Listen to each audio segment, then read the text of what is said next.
अगर आपको भी लेने हैं जिंदगी के मजे तो सल्यूट टीवी को सब्सक्राइब करें और बेल आइकन को दबाना ना भूलिएगा। जी हाँ साथियों, पेश है पहली स्टोरी, बूढ़े माँ बाप।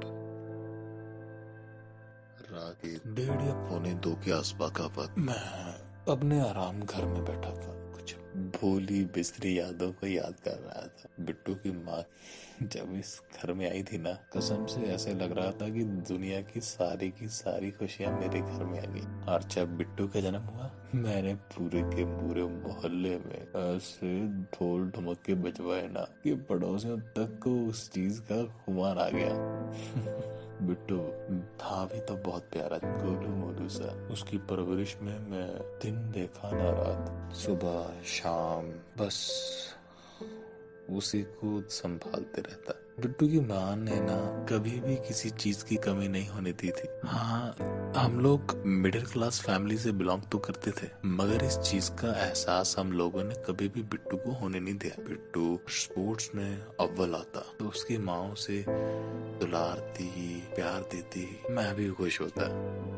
अब गांव की स्पोर्ट्स मास्टर को अपनी जिंदगी में और चाहिए भी क्या था। हम तीनों का ये हरा भरा परिवार खुशियों से जी रहा था। जब बिट्टू 10 साल का हुआ ना, उसने आके मेरे हाथ में लिफाफा रख दिया।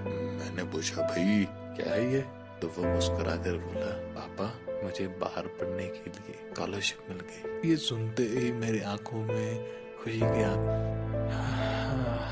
आज भी उस वक्त को याद करता हूँ ना, आंखें नम हो जाती है। इस बात की खुशी तो थी कि मेरे बेटे की तरक्की हो रही है। अजी कॉन्वेंट स्कूल में पढ़ाने का कोई ना कोई फायदा तो होना था ना, हुआ भी। पर दूसरी पल मुझे ख्याल आया, मैं और इसकी माँ इसके बिन रह कैसे पाएंगे। जैसे तैसे करके इसकी माँ को भी संभाला, समझाया बुझाया कि हमारे बच्चे का भविष्य बन जाएगा। आंखों के सामने अभी भी वो लम्हे गुजरते ऐसे लग रहे हैं कि अभी की बात है। मैं और बिट्टू की माँ से टांगे में बिठा के रवाना कर रहे थे रेलवे स्टेशन के लिए, तो बिट्टू की माँ ने मुझसे छिपा के ना उसकी कमीज में 100 के 3-4 नोट दे दिए। बिट्टू भी मुस्कुराया। बहुत ही चंचल था हमारा बिट्टू। उसके साथ हैं और गुप्ता जी जो हमारे पड़ोस में ही रहते थे। उनकी जान पहचान के बहुत थे। उस विदेश में मेरे ख्याल से उनके साले का बेटा था वहाँ पे। वही था। उन्होंने कहा, शर्मा जी घबराने की बात नहीं है, हमारा बेटा भी वहीं पे है ना, और बेटो जैसा ही है, संभाल ले, फिक्र मत करो। हाँ, बस यही बात सुनकर कुछ हद तक हमें तसल्ली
सुनने की देर थी कि मेरी गुस्से में चीख निकल गई।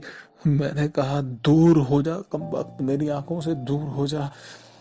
जब तुझे आना था तब तो तू नहीं आया, अब क्या लेने आ गया? नहीं जरूरत तेरी। अरे जिसको जरूरत थी तेरी, जब उसके लिए नहीं आ सके तो मेरे लिए क्यों आ रहा है? बस दूर हो जा। वो बहुत गिड़गिड़ाया, माफिया मांगी, बहुत कुछ कहा भी, पर मैं नहीं माना। थोड़ी वक्त वो चुप रहा, अपनी अंग्रेजी पैंट की जेबों में दोनों हाथ डालकर कुछ सोचने लगा और फिर एकदम से गुस्से में आके अपनी गाड़ी में बैठा और चला गया।